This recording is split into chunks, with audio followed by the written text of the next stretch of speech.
Sir Winston Churchill's funeral marked 50 years on.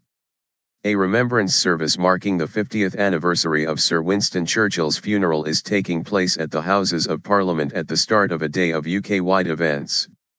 The Havengore, the boat which carried the wartime Prime Minister's coffin along the Thames, will make the journey again later. Another service will be held at Westminster Abbey and wreaths laid. PM David Cameron said the UK owed a debt of gratitude to Churchill. He described the country's Prime Minister during World War II as a great Briton who must never be forgotten.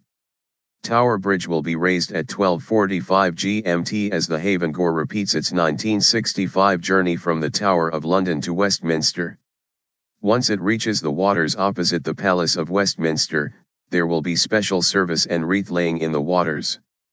Westminster Abbey will host a ceremony from 1800 hours o'clock GMT, with flowers laid at the green marble stone placed there in memorial to Churchill.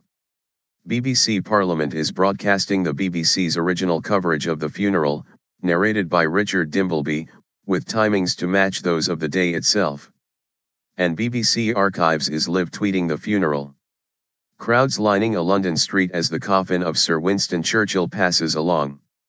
Churchill's grandson, Sir Nicholas Soames MP, said the Westminster events were a fitting tribute to his grandfather and a strong reminder of all he did for his country. Emma Soames, Churchill's granddaughter, added, "To me growing up he was a grandfather, but I came to realize at his death that he was so much more than that." Randolph Churchill and Celia Sandys, the great-grandson and granddaughter of former Prime Minister Sir Winston Churchill, lay a wreath at his statue on Parliament Square. Churchill's great-grandson and granddaughter laid a wreath at his statue in Parliament Square. The family are absolutely delighted that his life is being celebrated and his legacy expanded. Randolph Churchill said it was a proud day and his great-grandfather would be surprised but thrilled at the commemorations. Along with Celia Sandys, Churchill's granddaughter, he laid a wreath at his statue in Parliament Square.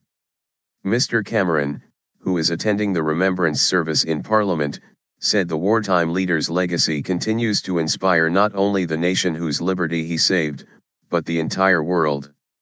The Prime Minister added, 2015 is a year to remember Winston Churchill's extraordinary life of achievement, to admire and to celebrate it anew, and to give thanks for his service not only to the country he loved, but to humanity as a whole.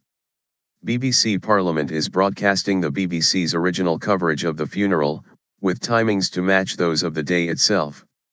The footage, narrated by Richard Dimbleby, has been remastered for broadcast. Journalist Martin Bell, who worked for the BBC as a junior reporter at the funeral, recalled moving around the crowd speaking to mourners. He told BBC News, "What I remember is most of all the size of them, the sheer size of them, 10 to 12 deep all along the way. Very quiet, very dignified, almost devotional. It would be hard to imagine anybody now, however eminent, drawing that kind of crowd to his funeral." He added, "It was unprecedented and we will not see the like again. The entire nation was watching." Winston Churchill making a speech. Churchill led Britain to victory in World War II. The Havengore carrying Sir Winston Churchill's coffin along the Thames. Members of Churchill's family will travel along the Thames on the Havengore, which carried his coffin in 1965. The Havengore docked in London 50 years on. The Havengore was being prepared ahead of the anniversary events. From Friday, the National Railway Museum in York will display the locomotive, named Winston Churchill, which pulled his funeral train from London to Oxfordshire before his burial. The carriages which carried the coffin and mourners will also be on show. Churchill began his career in the army and he also worked as a journalist during the Boer War in South Africa, where he was captured and made a prisoner of war but managed to escape. He served as First Lord of the Admiralty and held various senior government roles before taking over from Neville Chamberlain as Prime Minister in May 1940, and leading the country to eventual victory over Nazi Germany. He lost power in the 1945 election but remained leader of the opposition, and in 1951 became Prime Minister again. He resigned in 1955, but remained an MP until shortly before his death. He also wrote numerous books, and in 1953 won the Nobel Prize for Literature.